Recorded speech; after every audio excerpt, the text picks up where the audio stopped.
On TV, I couldn't really tell. What was the atmosphere like in Raleigh? Well, it was lit up, and we didn't give them too many opportunities to, really get it going. I thought that we had a couple guys that pretty squashed things down through their performance and through their effort. But Pat Popolizio, who wrestled here for OSU, he's done a great job there. Really done an unbelievable job, tell you the truth, getting that program where it's at. But it was exciting, and it just wasn't a lot of opportunities for them to really take it to another level, vocally wise. Teague and what he did, I mean, man, that was, I don't know, you may have expected he had the ability to do that, but that in a big time fired up situation like that, that's pretty huge. Well, he's a kid that probably in the last 2 years is the hardest working athlete I have on the team. You talk about somebody that does all the extras and putting just some serious hours into his conditioning. I basically told him, you got to reward yourself for this effort. And you reward yourself by performing well and going out and doing what you're capable of doing, and really taking advantage of your conditioning. And I think that kind of sunk in with him a little bit over the last 2 or 3 weeks. We have a tendency to do a lot of work and then we don't reward ourselves by going and performing well. And for him, I think it's just a matter of I've been working hard, I've been busting my ass, I'm going to go win. And I think finally that just kind of sunk in. And of course, he's got to make sure he's, as he has the success, that keeps focused on, not the outcomes, but his performance. Of all the moves and scoring in the sport, the one you tend to not see as much of is reversals. I don't know how much you work on getting reversals in the room, but he had 2 reversals in the Two match. reversals, and a lot of times it leads to back points, and so, no, reversals are big, and a lot of times, like I said, the opportunity to go from a reversal to the back can happen a lot of times just because a guy's hanging on to you and he hangs on too long, and all of a sudden he finds himself, bridging. And so, reversals are important. Him getting those 2. He was winning 5-1 at one time, right? And a match, how quickly with this 3-point takedown, got an escape. Scott got an escape and a takedown, and all of a sudden it's 5-5, with a 3-point takedown. And so, did a nice job of hustling on bottom to score that final reversal and rode him out for the last, 12, 15 seconds. We've talked about all the new faces in the lineup and stuff. Did you learn something about this group in Raleigh that you didn't know going into it? No, I've been pretty high on him, and I think, now's the time to come off a nice win. What are you going to do next, and had some individuals, have a really good match, especially young guys, At Raleigh, we wrestled 5 freshmen and 1 sophomore, That's the youngest team I've ever took to a big dual meet like that, and so what does that mean? It just means we're, hey, we're freshmen and we're winning. It's good, real good, and so, it's based on a lot of hard work that these guys put in, and a lot of attention to detail, and so as we prepare for this weekend, real important that we readdress what's coming up and some of the individual battles that we really have in these next 2 matches. Is that even more important because you are so young to make I sure you're think keeping so. those guys I think focused? we may not have that young of a team starting this weekend, but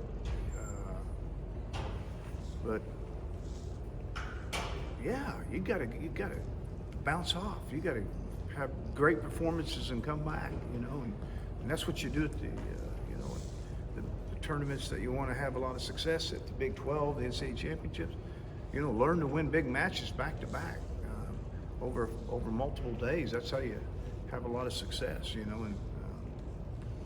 And so, yeah, I'd like to see us really bounce off. You know, we had a couple guys light the fire, you know, as far as for the team. You know, I think, you know, Dayton started it. I mean, excuse me, Ridley Spratley started it. You know, Dayton followed up. Comes Teague, you know, and I think the way that Plott finished out his match, you know, scoring 13 points in a kind of a wild takedown battle. I thought he lit it too, you know, for us. And so, anyway, you know, any of these matches, big matches, tough matches, which we're going to have, both of them are going to be pretty competitive matches. You know, it's somebody lighting the fire, you know, and passing it on down, passing the torch, you know, and people getting out there and being fired up and ready to go, wanting to win. Coach T going up to 157, was that something he came to you with, or did you guys as a staff decide on? I think we you know, he's been a guy that since he's been here, he's wrestled 41, 49, and 57.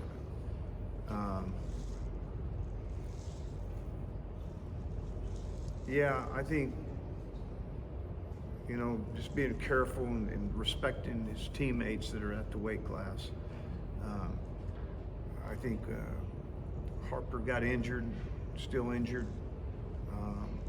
Just thinking of where he can go and what he can do and his work ethic.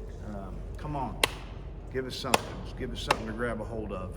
And once he did that, it made it real easy. You know, it's like, hey, this is what we need to do now.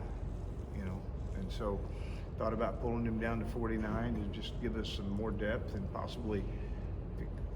But I think that I've noticed that in the matches that he doesn't look like a big 57-pounder, but he's a nice size 57-pounder. You know, college wrestling, you don't want to be a small guy at a weight. Okay, he may have success early, but by the end, when everybody's weight it gets adjusted, it's not a good thing. It was a little bit of our problem last year as a team. Not that we didn't, you know, that we were just small for the weights that we were at. And it showed, you know, especially towards the end. So for him, I think he's comfortable at 57. And what does that mean? I mean, I don't know. He's ranked. What was his new ranking?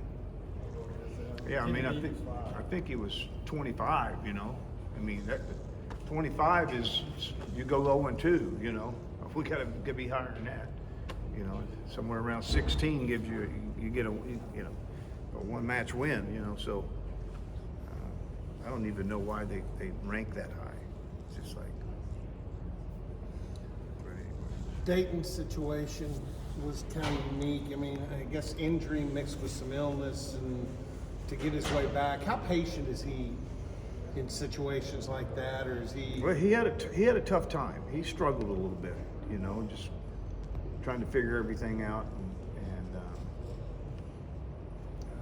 he had a week where it was a little bit rough. You know, he'd never experienced this. Here he is. You know, he's got two matches under his belt, and he's injured again. You know, he goes to Vegas, and we expect him to wrestle, and he's injured. He gets injured. And, you know, it just for a guy that's got a lot of success and has had a lot of success and has wrestled all over the world, pretty frustrating. I think the match that he got in was at Wyoming didn't do much for him. It was disappointing a little bit. But basically, hey, it was the third time he made weight. You know, listen, second time he made weight, maybe. Second time he made weight, and just get your weight under control a little bit better. And I think you're going to find the energy and the effort that you really want from yourself. And he gave that last week, definitely. That was a good win against a good opponent. And one thing I noticed was after he was done and he had cooled down, it looked like he took a seat next to you and kind of was doing a little, if not coaching, cheerleading. Yeah, no question. I noticed that too. And felt good having him there next to me. home match, you know, like things that he wants to get across to his teammates, you know, and good to see. John, Braden's won a couple close matches now, including the one on Friday. What have you thought of his growth, and what do you think of his match? Got to score a little bit more, you know. I mean, he's young, and I think as he goes through the season, just improve on his demeanor a little bit, and his demeanor in the room during practice, you know, and his preparation prior to matches. There's just some things that, you know, that I think just a little anxiety that as a true freshman that he just needs to work through, you know. He needs to score more points. Yeah, I mean, that's something he can do. It's just going to have to take a lot of energy, a lot of effort. And sometimes he views things a little bit different than what we're wanting out of him, and that's okay for now. I'm okay, but he's got a tough weekend. He's got to score points. He's done a nice job, you know. I mean, I think at one time he was 0-3, right? Yeah, I mean, you know, the world was a little bit different, you know, coming from what he had done in high school, and I think a lot of it is just a matter of as he's trusted his teammates and trusted the staff that your weight's going to be fine. I think we needed to get him through that the weight issue of being really disciplined. I mean, some of those kids like him eats what they want, and they go out and they still, you know, in high school do it. You know, nobody can touch him, right? Hey, coach. You know, and it's different. About 2 months into the season, what do you think about the new three-point takedown rule? Have you felt the pace 2 months into the season change? It's one of the best moves that we've made. I mean, I think at last being on the committee for 4 years, it came up several times, and I always thought, yeah, let's add points. Whatever we can do, let's add points to the scoreboard. Let's have matches that are 16-12. No matter how we get there, let's try to make it happen. And I always pushed for the first takedown to be 3 points while I was on the committee, and we didn't ever get to a vote. I'm sure glad that they made every takedown 3 points. Yeah. For us, against us, is just strategy-wise, it brings out different strategies that you have to relearn. It's just it's kind of there's things that you know, the average fan who thinks they know wrestling needs to, I mean, there's different strategies now that people are going to have to follow, you know, with a 3-point takedown. 3-point near fall, 4-point near fall, big points. A lot of points. Take down to the back, 7 points, 7-0. Do you look at teams matching Norman as sort of a telltale sign of how it's kind of changed the pace of matches and whatnot, or situational awareness? Say that again.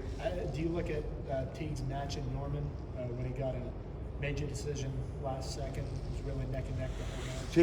Teague Trappist? Yeah, the major decision in Norman when it was kind of neck and neck.